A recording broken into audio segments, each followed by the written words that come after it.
Hi and welcome to Between the Lines. I'm Jade. And I'm Laura. And we're here to talk everything health, wellness, relationships, Sex life, homeschooling. and everything in between. Today we are talking about imposter syndrome.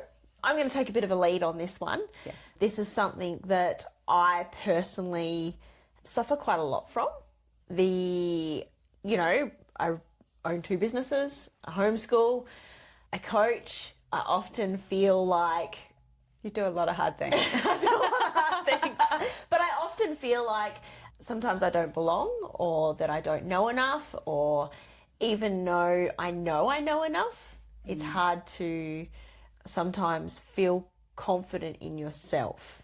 I work very hard on pushing through that imposter syndrome, and regardless, I show up and I do what I have to do. Yeah. I've got a really good example.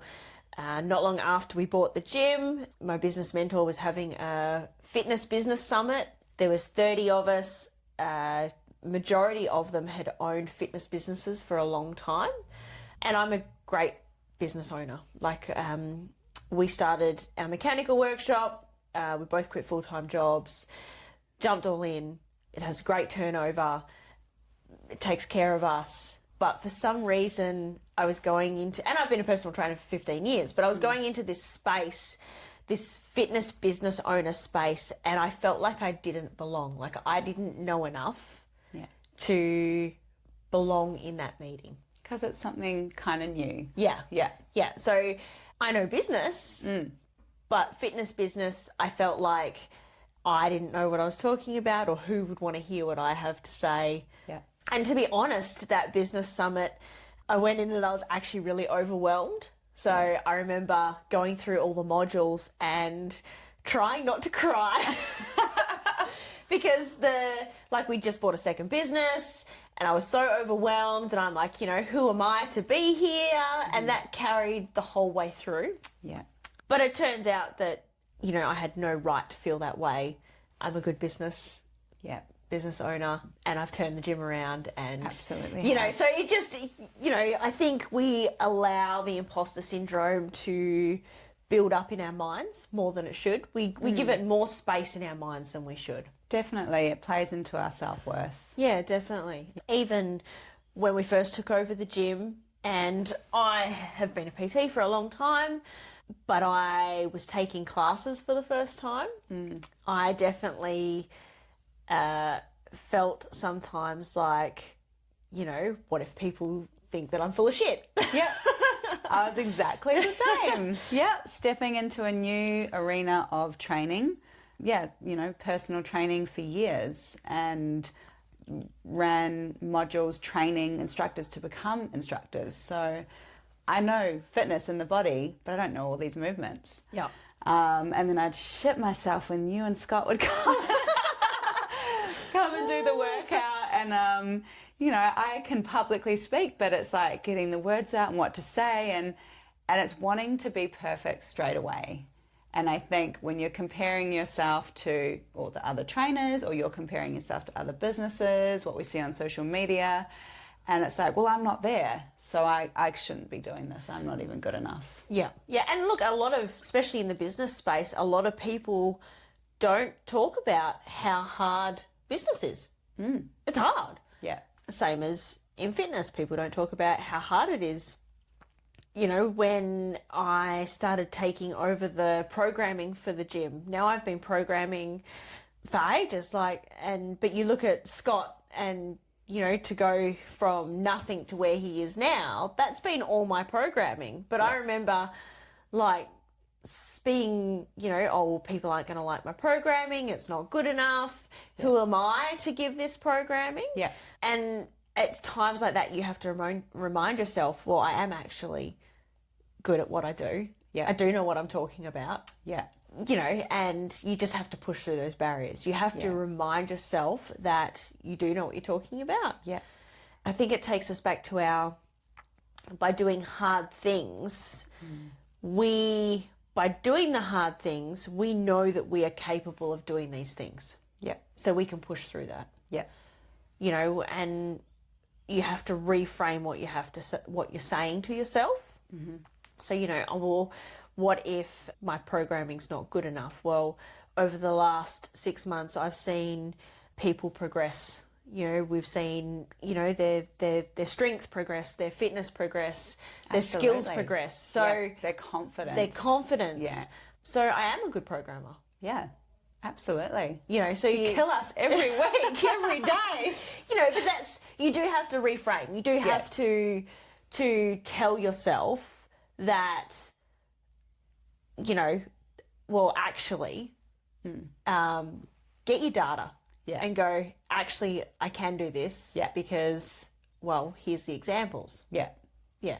Yeah. And I think you grow into who am I within this arena? I'm going to be me. Yep. So I was thinking just then about when I was a module trainer and I first started, and I'd have to speak in front of some instructors have been doing it for 20 years, but they didn't know this particular module. And I was crapping myself, and I'd have my mentor there, and she's like, you know it. You know this stuff. Just say what you know. Yep. And be you and bring you to it, because what you bring is something special that someone else can learn from. Yep. So, yeah. And that taught me resilience and how to speak in front of people when you're shitting yourself. The fake it till you make it. I was going to say the fake it till you make it, right? That is it's the same with the mechanical business. So, in the fitness scene, we build a lot of content around why we do things, or, what correct form should look like. We're constantly educating people around us, whether it be nutrition or mindset. Yeah. And in the mechanical industry, there's not a lot of that. So when my business mentor was like, well, you need to take your fitness business experience and translate that into your mechanical business, right? So you've got to film content like you would for your fitness business. Yeah. And I sat on it for ages, and I'm like, but who wants to listen to me? Yeah. Who wants to listen to me? And that's the imposter syndrome. Yeah. And in the end, I bit the bullet and I ended up starting to film this content. And it has actually been amazing. Yeah.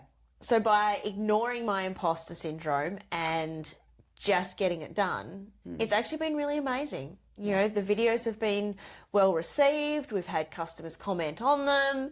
I've had people who aren't in the mechanical industry be like, that's really cool. You look so confident. Yeah. I'm faking it. Yeah. But that's something special that you bring. Like, you have been taking on apprentices and you want to teach and you want to let the younger people come through and grow and learn and be your mentor. So that is something different that you bring, I think, to that industry. Well, I certainly haven't seen anything like that. Oh, well, look, and I would love to see the next generation of mechanics be capable mechanics. Yeah.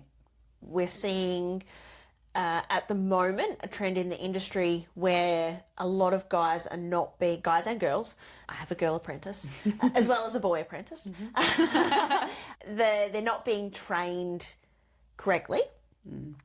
So they are coming out of their time fully qualified mechanics who are fitters.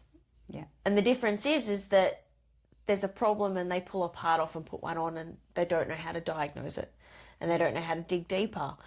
And yes, all right, we live in a throwaway society, but those diagnostic skills is what sets them apart from all the other people in the industry. Yeah. So to be able to teach people that is amazing. Like, that's just absolutely amazing. That's very fulfilling, being able to teach this next generation to be able to be these amazing mechanics that people are going to want, because they're going to move on to other workshops. So, they're not going to stay with us forever, and they'll be highly sought after. Yeah. And that's setting them up for life. And you're building them confidence within themselves as well to troubleshoot and, critically think in the spot at the moment, under pressure. I think, even with the kids and when they're doing, like, I think artwork is a big one. It's not that one is better than the other. You can't compare your artwork because you're both bringing something completely different into it.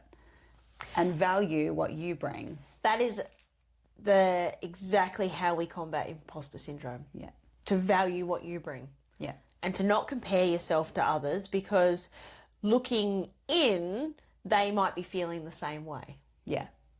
Yeah. Absolutely, they might be feeling the same way. Imposter syndrome, very much like self-confidence, very much like regret, very much like guilt, they're all things that we manifest in ourselves. Yeah. Rather than what others are actually seeing. Yeah. Yeah.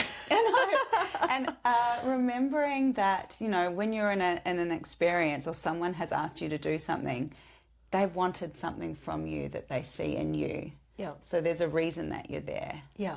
Yeah, and to believe in yourself. I'm talking to myself right now. I'm taking your advice. Yeah. I'm actually doing a talk. I've been invited to do a talk on how strength training, like, transfers, how strength training is important, and here's me getting all nervous already before I've even started, is important to, like, for sports and power production and taking care of your body long term to be able to stay in the sports that you love. But it's one of those times where, once again, I'm asking myself, but who wants to listen to me? Yeah.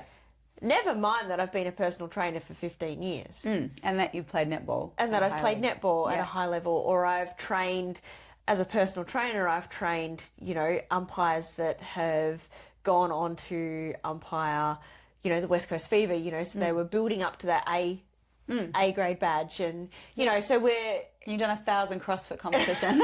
like, it's not that I actually do know what I'm talking about, Yeah. but it's that little voice that goes, well, maybe you don't. Maybe you don't know what you're talking about. The intrusive thought. The intrusive thought. Yeah. So you really do have to remind yourself, which is why I was giggling, because I'm like, I'm listening. Can you sit in the room? Can you come with me? I'll be at the back. You're like, you got this. That it really is, you are capable of doing it. Yeah. And you wouldn't be asked to do it, or even if you've invited yourself to do something, no one would have accepted you to do it if they didn't value what you had to say. Absolutely. Everything you do, you bring value to. Yeah. And rather than telling yourself no one wants to hear this, you go, well, hold on a minute, I'm bringing value. Yeah. I'm the value.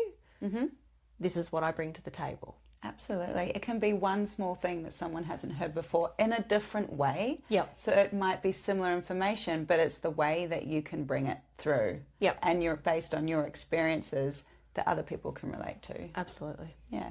You got it. Yeah, sure. Absolutely. And yeah, look, this, you know, pushing through that imposter syndrome is taking on those hard things and building courage in yourself to continue to, I suppose, reinforce the good behaviour of, I have this, I can do this, Yeah. and I do bring value. Yeah. Yeah. And you're bringing something different. Yeah. Yeah. Yeah. Because we're not all the same. And that's perfectly fine. It would be a pretty boring world if we were. Yeah. Exactly. All right. Thank you. I think I think we've hit the edge where I'm starting to tell myself that no one wants to hear what I have to say on imposter syndrome, because Well, we hope that something that you've heard from us, you've been able to connect with. yeah, definitely. And I think that was like the main mission of these podcasts, is to put ourselves out there, because you're not alone. Yeah.